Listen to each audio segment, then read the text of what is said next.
If you conceal carry, you need to be doing these 3 things every day before you leave the house.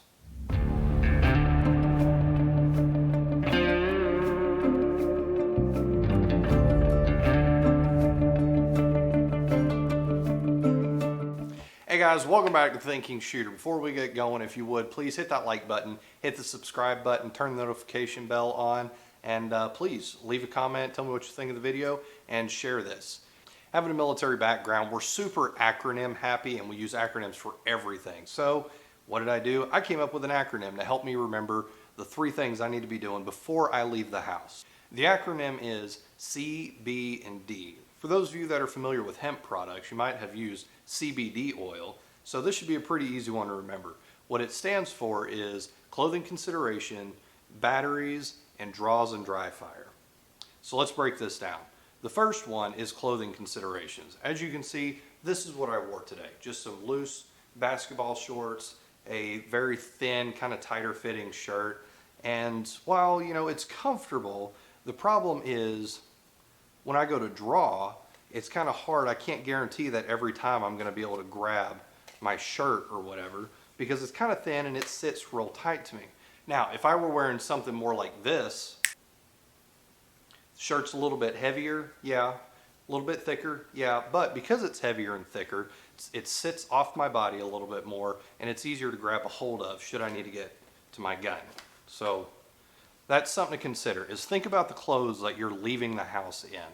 Are they comfortable? Sure, maybe, maybe not.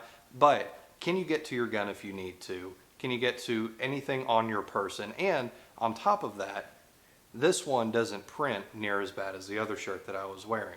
So the next one is batteries.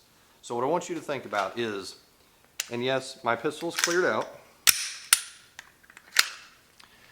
Depending on what you have on your gun, whether you have an optic or you have a flashlight, I want you to check your batteries and make sure everything's good. So that includes you need to know how to use what's on your gun and where the batteries are located, as well as what type of battery you need for optic or lights. So for example, I have a Glock 48 that I carry, and I have a TLR6 on it. It has the push buttons on the side. So what I'm going to do is I'm going to turn it on and make sure that it stays on when I push it, and then when I turn it off, if I push and hold, does it turn off? Does it turn on for one, but does it turn off as soon as I let go of the button? And I'm going to do the same thing with this side. I'm going to push the button, and as you can see, it's on. I'm going to push it again and it turns off, and I'm going to push and hold, make sure it turns on, and then turns off when I let go. If it's been a while and you can't really remember when the last time you changed batteries was, then maybe it's time to think about changing the batteries out just to be safe.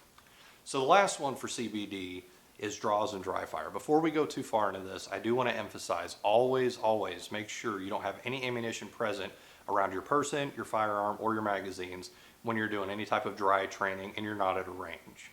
So the purpose of this is to give you a chance to remember how everything works and you're not going out into the world that day cold and not having used or shot your pistol that you carry every day and not including when you put it on, since the last time you actually went and shot it. This gives you an opportunity to kind of remember that, okay, I do know how this works. I remember everything feels right.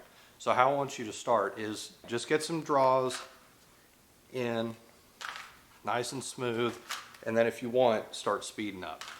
Now start incorporating dry fire in with it. Again, you have your target, just do your draws, come out, find your target, squeeze the trigger. Pay attention to where your sights are at while you're doing this. See, did they shift? Did they go up, down, left, right? So again, just do some draws, do some dry fire, and you should be ready to continue on for your day. In conclusion, guys, CBD, clothing considerations, batteries, and draws and dry fire. As thinking shooters, we should be doing everything that we can to help prepare ourselves and give ourselves the upper hand in the event that something happens that we may need to use the skills and assets that we have. I hope all of this stuff made sense. I hope you learned something from it. Please make sure you share, like the video and everything. Also, check us out on Instagram at The Thinking Shooter. And yeah, guys, as always, make it make sense. Later.